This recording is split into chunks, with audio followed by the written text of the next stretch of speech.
Practical में परमपिता और परम ब्रह्मा किसे कहेंगे? कोई गंगा यमुना को तो नहीं कहते हैं ना पतित पावनी। है? किसको कहते हैं? सीताराम को कहते हैं ना। हाँ, तो जरूर जो गायन है, कीर्तन करते हैं, गीत गाते हैं, तो कभी पतित पावन बने होंगे ना प्रैक्टिकल में? नहीं बने होंगे। तो एक बने होंगे कि दो बने होंगे? सीताराम दो नाम है कि एक नाम? ये तो दो नाम हो गए। अभी तो तुम कहते थे एक से पतित पावन बनते हैं, एक का ज्ञान सुनेंगे तो पतित से पावन बनेंगे। हाँ हाँ,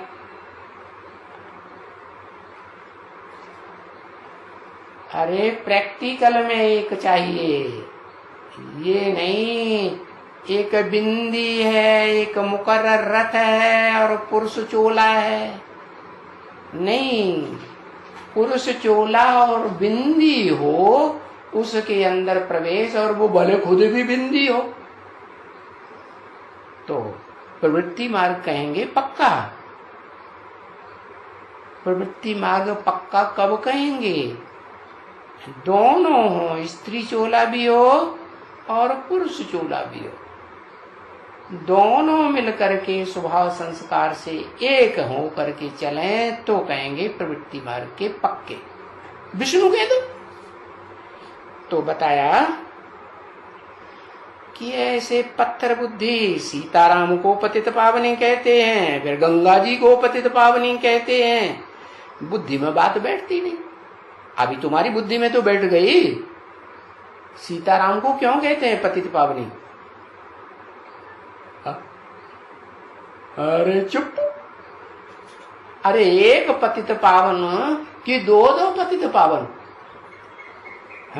फिर ये दो क्यों नाम लेते? दो का गायन क्यों है? और ये गायन पूजन यादगार कहाँ का होता है? संगम युग का। तो संगम युग में ये दो हुए थे क्या? स्वभाव संस्कार से दो हुए थे, एक दो एक हो गए थे। कैसे?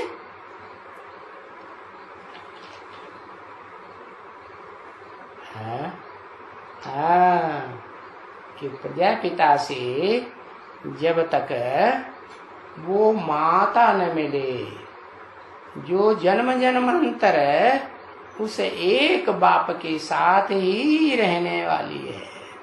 अगर नहीं भी रहती है तो सन्यासी बन के रहती है। क्या उसका तो विरुद्ध है। वरहूं शंभु न तो रहूं कुंवारी। कुंवारी हुई तो सन्यासी हुई या प्रवृत्ति मार्ग की हो गई? सन्यासी हुई।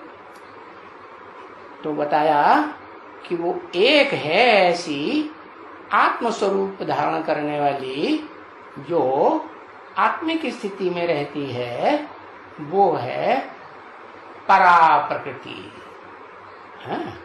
और दूसरी है अपरा प्रकृति। परे ते परे नहीं है, माना ऊंच ते ऊंच परे ते परे स्टेज में नहीं रहती है। हाँ, जो नीच ते नीच पार्ट बजाने वाले 500-700 करोड़ जो भी बच्चे हैं, सब की अम्मा है। तो सबका संग करती है कि श्रेष्ठ का ही संग करती है? सबका संग करती। तो एक है आत्मिक रूप और दूसरी है देह का रूप।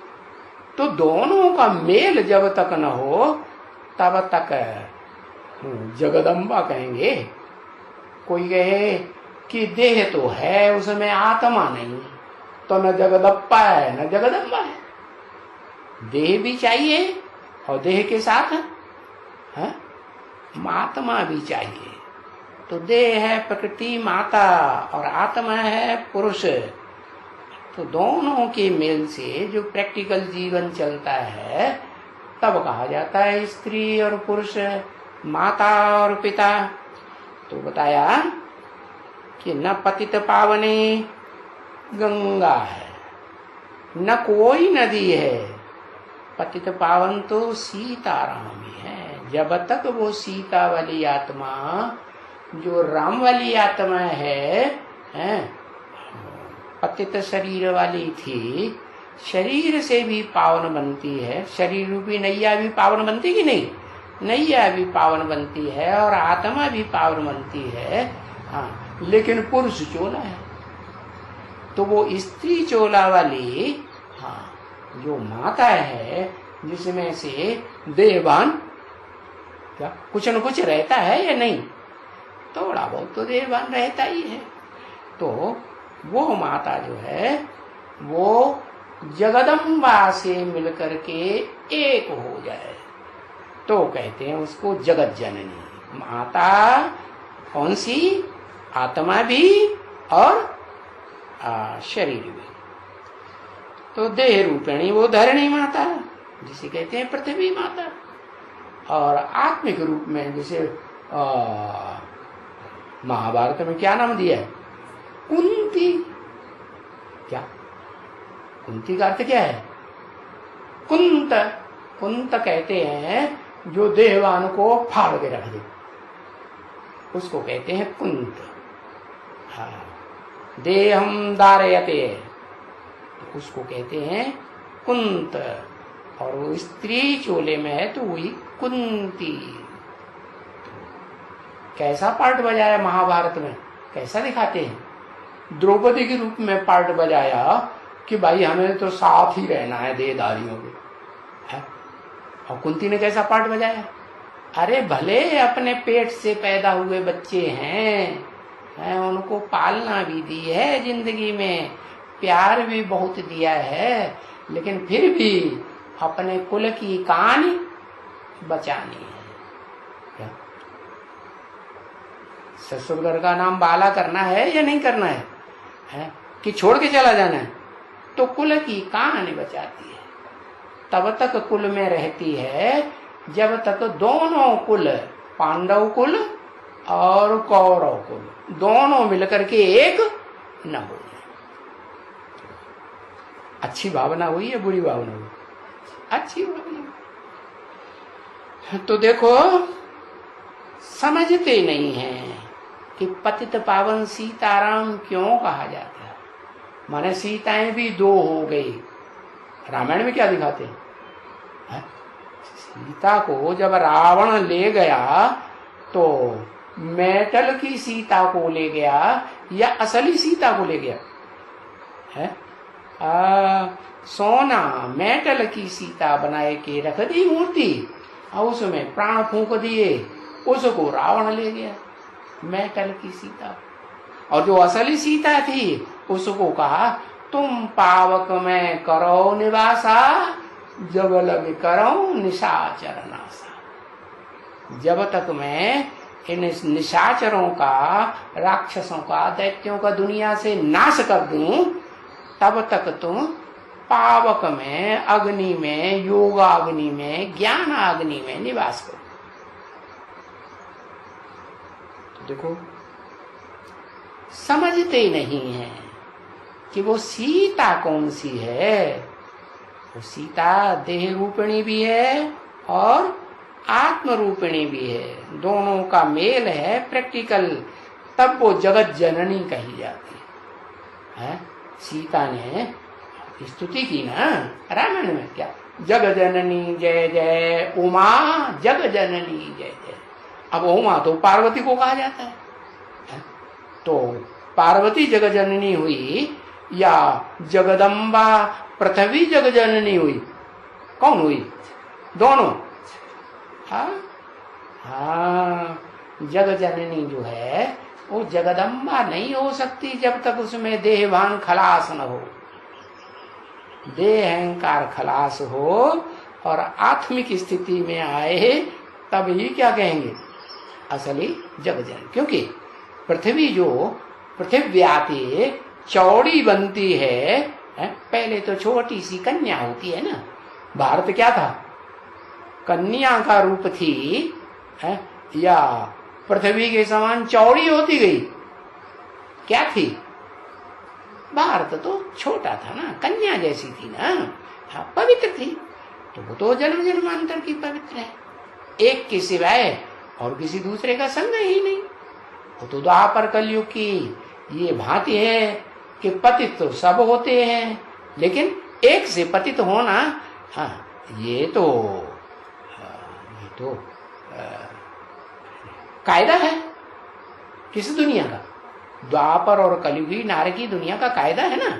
तो कायदे कानून के अनुसार हुआ या बेकायदे हुआ? कायदे कानून के। तो बताया कि वो पृथ्वी माता जो बहुत विस्तार पाती है, क्या ढेर के ढेर 7 महाद्वीप बन जाते हैं बड़े बड़े, जिनमें विधर्मियों की पालना करने के निमित्त बन जाती है। और वो भारत माता किसकी पालना करती है? भारतवासियों की पालना करती है। तो वो हुई वैष्णवी शक्ति। इसलिए विष्णु को दिखाते हैं क्या, किसको सपोर्ट करता है? देवताओं को कि राक्षसों को? देवताओं को सपोर्ट करता है। और पृथ्वी किसको सपोर्ट करेगी? पृथ्वी पर तो देवताएं भी रहते थे और देवात्माएं अभी भी रहती हैं, भले असुरों के संग में रहती है और असुरों के साथ भी रहती है। तो वो सारे जगत की माता हुई ना। उस सारे जगत में देवताएं और दैत्य दोनों आ गए कि नहीं आ गए? हाँ। तो इन बातों को पत्थर बुद्धि नहीं समझते। देखो, इसको ही कहा जाता है बिल्कुल ही अति पत्थर बुद्धि, यानी बेसमझ। कुछ भी समझ नहीं है मनुष्यों में। क्या क्या नहीं समझ है? कि माता कौन और पिता कौन। अरे पिता पुरुष होगा, आत्मा होगा, या आत्मा नहीं होगा? पुरुष किसे क्या है? पुरुष माने आत्मा। तो 2 आत्माओं का मेल है षष्ठी रूपी रंगमंच पर, जिसे कहते हैं ऊंचे ते ऊंचा भगवन। एक निराकार सदाकाल सदाशिव, और एक साकार भी है, और फिर पुरुषार्थ पूरा होने पर निराकार भी बन जाता है। तो वो परम पिता शिव और प्रजापिता, इस सारी मनुष्य सृष्टि का बीज रूप बाप, दोनों मिलकर के एक शरीर में पार्ट बजाते हैं। तो उनको कहा जाता है ऊंच तय ऊंच भगवन। फिर भगवती भी चाहिए कि नहीं? तो भगवती भी 2 चाहिए कि 1 चाहिए? भगवती भी 2, एक जगदम्बा और एक भारत माता। एक आत्मिक रूप में रहने वाली और एक देह रूपिणी। लंबे समय तक देह रूप का पाठ बजाती। तो दोनों मिलकर के जब एक हो जाएं, तब कहेंगे संपूर्ण माता। ऐसी माता कहेंगे परम ब्रह्म। और देह हो और आत्मा हो ही नहीं तो परम ब्रह्म कहेंगे नहीं। समझा?